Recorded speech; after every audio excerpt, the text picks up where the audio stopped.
What's up, YouTubers, and welcome back to Tony the Technician channel. And today we're going to be installing a new upgraded sway bar in the 3rd gen Camaro. I ordered the sway bar from Top Don Solutions, the same place you get the famous Dyno Don headers, which I will be doing a review on. I haven't really seen any good reviews on YouTube for the Dyno Don headers, so if you're thinking about getting them, stay tuned to my channel and I will do an in-depth review on those. But other than that, the sway bar is a lightweight tubular 34 millimeter, and then I got the end links and bushings, both poly,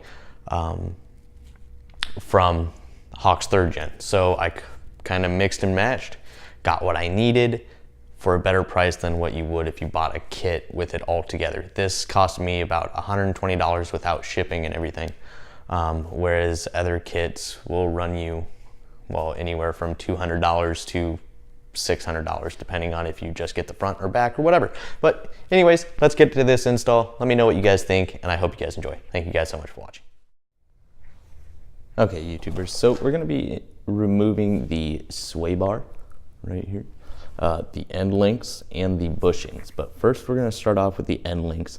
Now, when reinstalling your sway bar and everything, you may have to put a jack underneath of your A-arm and lift it. Some people complain about the new end links not being long enough. Well, it's actually because you have to have, or you're supposed to have pressure, or simulate as if the car is sitting on the wheels. So that's why. You may be able to get it on if it's long enough. If not, you'll just have to put a jack underneath your A-arm and lift it up. But to remove the end links, it is pretty simple. As long as they're not rusted on, they're pretty simple to remove. You can just use a 13 millimeter or whatever size is on there. Like my other side, it had a 12 millimeter on top and a 13 on the bottom. But we'll just go ahead and remove this now.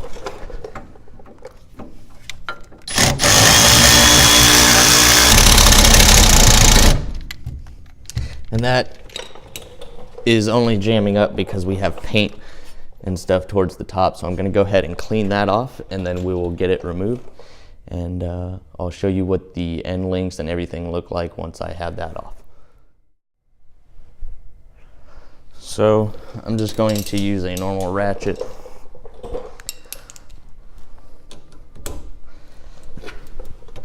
I know you can use the Milwaukee as a normal ratchet, but I really don't like to.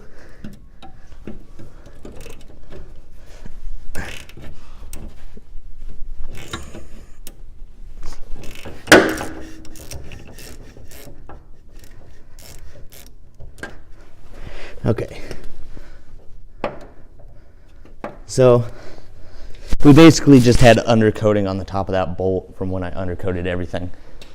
But now that we have that loose, simply drop the nut inside your A-arm.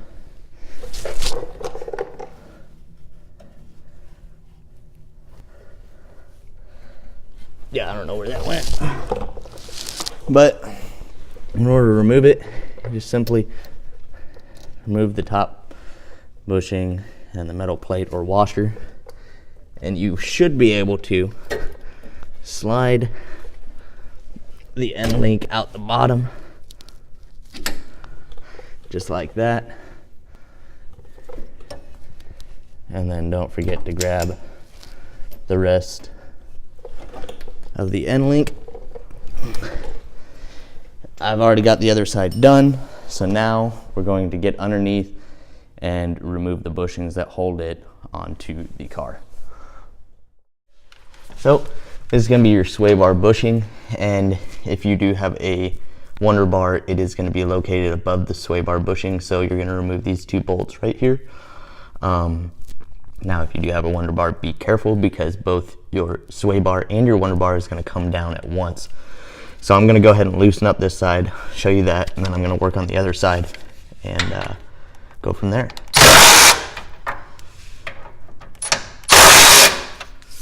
And then these are 15 millimeter bolts, at least they are on mine.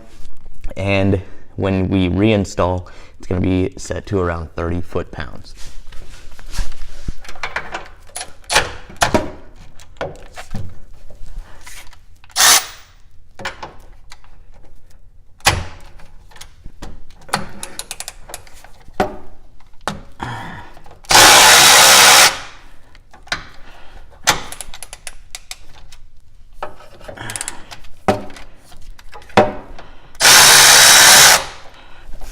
Okay, now I've got all 4 bolts loosened up, so I'm going to very carefully remove 1 bolt at a time so I don't drop any of this on the ground. So here's 1 bolt.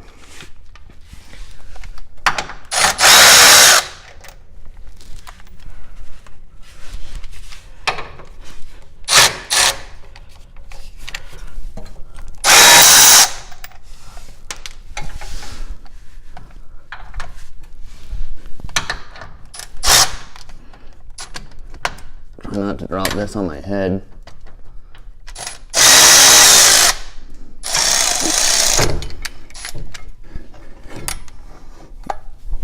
Okay, there's the Wonder Bar, which will be located above the sway bar bushings. And then the sway bar. Now I'm gonna take everything and I'm gonna show you what the sway bar, the bushings, and the end links look like compared to what's gonna be going inside of the car now. Here is the sway bar, the bushings, and the end links.